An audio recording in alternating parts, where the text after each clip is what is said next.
So thank you very much for inviting me to present. So I've broken this down into a few sections. So one, this will start off with introduction, so there is some context to what I'm speaking about. And then I'll move on to talking about how we get access to patient data, what are the traditional approaches, and how we have improved upon it at Stanford. And with the goal of presenting why the new approach is both good for science and good for privacy. And then if I have some time left over, I'll speak to the challenges in healthcare research.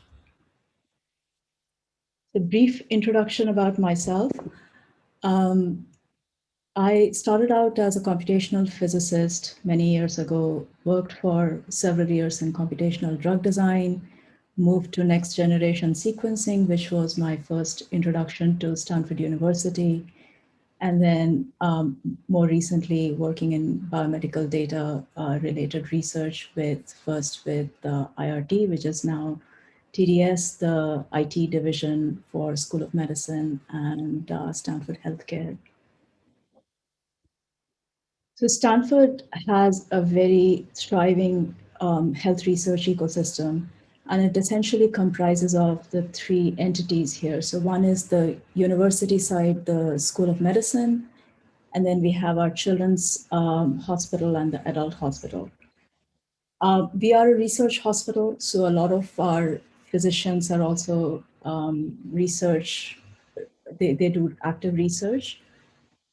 Collectively, we have at any time 3 to 4 million patients in our pool. There are 700 plus active research studies going on at any time. There are thousands of researchers. It's a highly multidisciplinary community. And then there are multiple stakeholders. So how research IT fits in this is we have a team that provides services across multiple stakeholders. One of our primary role is to bring patient data from the two hospitals and make them available for research. And this is what I'll primarily focus on today. The second aspect is a lot of our research at the school involves doing new kinds of trials, new kinds of studies where in addition to the data that we already have from their hospital records, we are also trying to get new data for them. So this could be potentially in the form of data that comes in through surveys. It could be in the form of clinical trials. It could be in the form of mobile health data and so forth. And the last part of this is once there is an established research that has demonstrated good results, how do we take that back into the healthcare ecosystem? And in this entire process, we do many things. We advocate for our community, we partner with our community, we build solutions, we educate our research teams. So what makes the area of healthcare research interesting now is that we now have a huge amount of data in our healthcare systems. It is projected to grow to about 20 petabytes by year 2030. So this is not just the raw data that's at the hospital. The hospital data is going to be far larger, much larger. This is going to be the conservative estimate of the data that will be accessible to our researchers. And historically, it started out with electronic health record and radiology data. Now we have digital pathology data. We have things like bedside monitoring data. We have genomics data. We have things like you're computing your brain waves and so forth. So it's really a lot of really super cool data. So before I jump into the change that we have made, I want to first talk a little bit about our first generation clinical data warehouse. So this is the system that essentially brings in the data, the electronic health record data from the two hospitals and makes that accessible for research. So when you go visit the doctor, there is a system behind the scene that is tracking your diagnosis, the procedures that you go through. When you go talk to the physician, you tell them your family history. That all gets written down into what are called clinical notes. So these all get captured into this EHR system, electronic health record. And what we have at the two hospitals is the system called Epic. And the data we get from the Epic systems is a database called Clarity. And we also get these HL7 real-time data feeds. So our first generation clinical data warehouse was established in 2008. So it was conceived a little bit before the HITECH Act of 2009. And HITECH Act is what established EHR systems as the system of record for the hospital systems in US. Because we started way back then, ahead of when most hospitals even had EHR data, the data model that we picked ended up being very Stanford specific. And as the hospitals changed their EHR systems in time, they went from older systems to the newer system, which is Epic. The data model essentially stayed the same to provide a uniform layer for our researchers and kind of keep them distant from all the changes that were happening in the back end. So back then in 2008, we had about 10 gigabytes of data. Now this is closer to 4 terabytes of data. And there are thousands of researchers who are consuming this data right now. And the process they go through is they essentially go take a look at a web tool that allows them to make some queries based on statistical metrics. So they can go ask about how, in this particular case, how many people have a certain diagnosis, and they get an answer. In this particular case, 2,490. So based on that, then they decide if this is statistically relevant enough for the study they want to do. They go through this process called institutional review board. Then they get access to identified data. Then they start doing their analysis. So the fundamental issue with this is that they are using just the statistical data for estimating or designing their studies. And for any of you who has looked at, your Amazon web cart, you have a left-hand pane that gives you all the filters and the right-hand pane that gives you all the results. So here you have this particular example where if you're searching for red warm vest for women, you filter down, you say, okay, I just want the prime eligible, you can see 480 results. But if you take a look at your right-hand pane, uh, very few of them are red vests and not relevant to what you're looking for. And this is actually a similar problem that happens in the biomedical space as well, because the data is noisy, it is complex, trying to do queries across them using just filters is exceptionally hard. So when you're designing your studies, if you just stick to filters, it's a hard problem. So now let's imagine a scenario where we can give people the data ahead of that IRB review, ahead of the hypothesis design stage.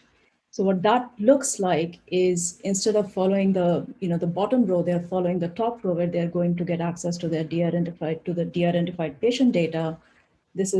This process does not require an IRB.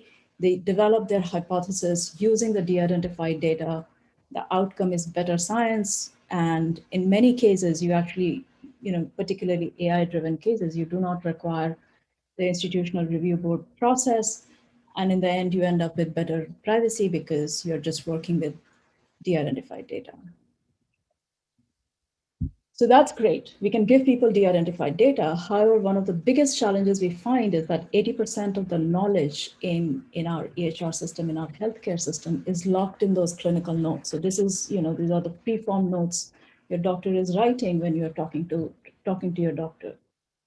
So for our 3 to 4 million patients, we have estimated 100 million notes that have significant content. So there are about 33 billion words, and de-identification is a challenge. So here, what I'm showing you in the figure is an example statement that a doctor will write and what information you can derive from this. So for example, the inflammatory bowel disease, this is a concept, it's a medical concept. What it's also telling you is that the patient has it as opposed to not having the disease. It tells you that the experiencer is a patient, not their family member. And the final thing that you learn from this is that it's happening at the time of your doctor's visit. It's not an event that happened in the past. So when you take single note, a single note will have many, many words. Many of them will be medical concepts. You can actually break this down into many of these concepts that are happening to the patient at the time of the visit. And if you look across all our 100 million notes, there are 2 billion concepts and 122,000 of them are unique concepts. So there is a lot of information that's there. So you could argue, what if I just present this level of data to the user and not show them the notes? Then it boils down to back to the Amazon analogy, where they are not looking at the data, they are looking at synthesis of the data, and that often leads to poorer research quality. So we looked at all this in designing our second generation warehouse, and I'm going to now stick to that clinical notes as a concept, but you can actually extend the concept to other areas of biomedical data. So when we built our second generation data warehouse, it's called the OMAP Analytical Data Warehouse, and the data model comes from a consortium, and one of the advantages of having something from a consortium is it's a wider adoption of the database schema, how the patient is modeled in that. So essentially, if my data is in a common data model and Columbia University's data is in the same common data model, then a single query can run across both sites and you can actually do distributed computing. So we have a huge amount of data. We leverage the cloud compute capacity to de-identify, and we also use Google Cloud BigQuery to make the final database searchable. The final thing we do is we co-locate the data with a secure computational facility, which at Stanford is called it's a system called Stanford Neuro Research Computing System. It's maintained by University IT. So let's come back to why are clinical notes hard to de-identify. So what you have is an example where you have in the original you have the patient's name, you have names of his daughters, Rosa and Iris. You also have the doctor's name, and the doctor's name happens to be not a PHI. It just happens to be an identifiable information. And then there is a procedure that happens on a particular date and so forth. So the first thing you do when you're trying to de-identify is you do a lexical analysis and you tokenize the words and you say, okay, this word is a name, this word is an address, this word is a doctor's name, this is a date, this is a social security number. You do that process, and there are multiple techniques for doing this. One is you already know this is your patient, you already have their known information, you know their names, you know their current address and so forth. So that's the known patient information. You can also leverage census data. So census data gives you things like addresses and zip codes. So you can go out and because it's possible that the patient has moved from address 1 to address 2, and some of the previous addresses are not there in the database anymore. But looking at the census data will give you that address information. You can also do regular expression search. You can go in and say, okay, this looks like a telephone number, that looks like an email, this looks like an IP, and you can use that. And then the final heavy duty thing you can do is natural language processing, and that can help you do name entity recognition. So once you have tokenized, then the second thing you do is a mechanism that's called safe harbor, where you go and de-identify all these tokens. And and here you can use different levels of sophistication depending on what is your risk assessment for that particular workflow. So in this case, this is the most common case. What you do is you go in and you essentially redact. And the redaction can leave it in many states, but this is one of the more common states. Replace first names with F name, last names with L name. In this particular case, you could not identify Iris, one of the daughter's name, as a PHI. So that's leaked. So that's a leaked PHI. So there are two problems with this approach. One, this particular output, once you have this is no longer usable in downstream natural language processing, because any natural language processing algorithm is trained on something that looks like, a document. It could be, newspaper articles, it could be obituaries, it could be many sources, but it definitely doesn't look like this.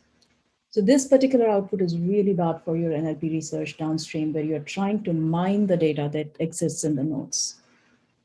And the other unfortunate thing is, if you're looking at this, the iris sticks out, and so does the 9/11 date. So it's really, really noticeable to human reader. It's perhaps not as noticeable to AI, because your original AI couldn't find the name iris in the first place. So the bigger worry is human reader can identify. So we run tokenization on our corpus, and we use multiple approaches. And what we are showing you here is that, different entities, so for example, benefit from different approaches. So the name benefits from, patient lookup and natural language processing, but the best way to get the MRN is, again, a lookup and regular expression search. And the other thing we find is names and dates are our two most common PHI, but there are many other PHI available in our notes. So of the 100 million notes, 22% have no PHI. Overall, there is 4% PHI in the notes. So we discussed that the original safe harbor approach is perhaps not as good. What else can we do to make that better? So once you have tokenized, the next thing that can actually make your de-identification better is this method called hiding in plain sights. So what you do is you replace like with like. So a male name gets replaced by a male name. A female name gets replaced by a female name. Dates get, you identify a date, you can jitter them, you can replace a telephone number with another random telephone number, and so forth. The plus of this is that the output is now preserving all the features you might need for your downstream NLP. And the second thing is, you don't notice the leaked name, the name that we left behind, iris, is no longer noticeable in this data set. So excellent mechanism. This was actually the first came out from Vanderbilt, from Bradley Malan's lab. He's a privacy researcher. He has subsequently shown in his methods that 70% of the leaked PHI or PII is undetected by human readers under a realistically aggressive attack. So in these scenarios, the attackers are using all public information. They are doing searches on, the university information that's available. They're searching on the clinicians who are available, whose names are available. They're doing Facebook searches. So it's a truly realistic scenario. So the kind of things that get left behind in their algorithms are, where you have a formatting error. So in this particular case, Carol and MRN. So Carol is a name and the MRN is your ID in your hospital system. They are concatenated. And then there is incorrect capitalization. So in our context, for example, we actually handle the incorrect capitalization well, but there are other things we are working on. We are working on minimizing these formatting errors, minimizing spelling errors. We also find that our tokenization isn't as brilliant with ethnic names. We are also pulling in things that are preferred names so that we can do a better job in identifying our patient names. You can find more about this in our manuscript. And we use, as I mentioned, we use cloud for our analysis. So we start in BigQuery, use Cloud Dataflow for doing all of this intermediate work, and the output is again another BigQuery data set. Our total processing time happens to be 3 orders of magnitude faster than the fastest reported in literature. And the fastest reported in the literature also includes AWS Medical Comprehend. So if you think about it, we are doing pretty well in that realm. And in this process, we are booting up to process these 100 million nodes. We boot up 800 compute nodes. They churn away for 7 hours, cost us less than $450 to produce the de-identified data set. So you can clearly see that we couldn't have really done this without cloud. So what are some of the remaining challenges in healthcare research? So one is, data exists in silos. It's exceptionally hard to share data. So one of the tricks of the trade is trying to do network studies. And this is, again, bringing us back to the common data model that I discussed before. So common data model essentially puts your patient data in a common patient model in a common database schema is perhaps a easy way of thinking about it. So that way, it's, your corpus stays with you, your data silo stays with you, my data silo stays with me, but a common analytical query can run on both, and then we can aggregate the results. So this you're seeing here is essentially the same standardized study package goes to different sites. The sites submit their results back to the aggregated data result.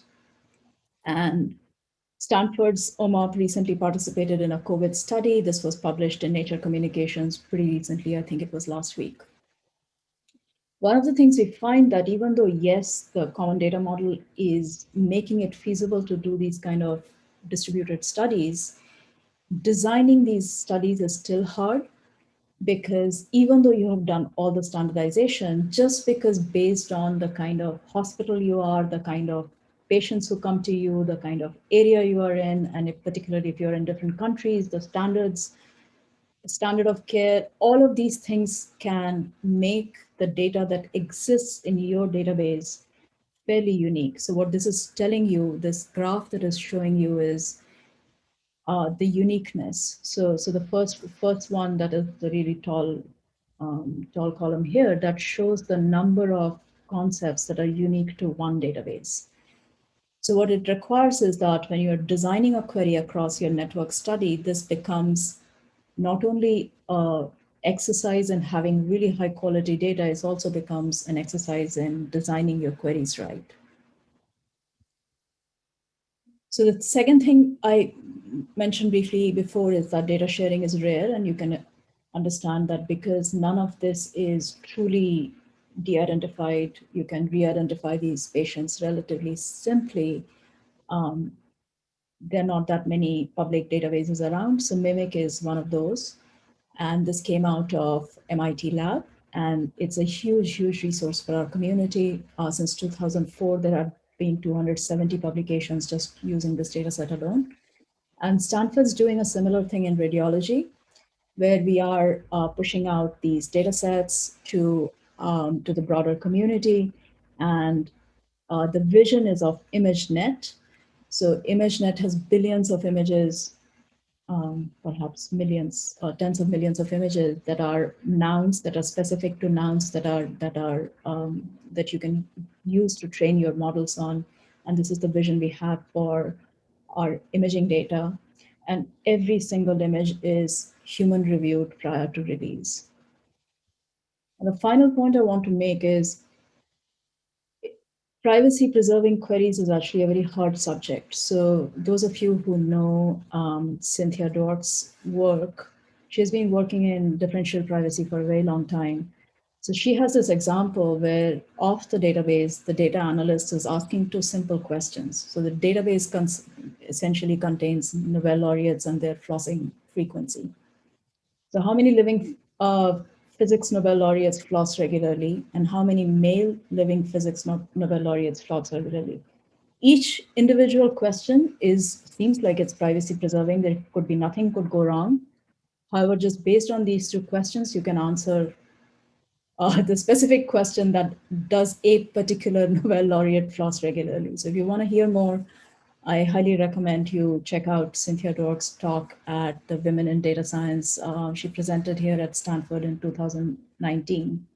Now, having said that, these types of problems can be solved by differential privacy.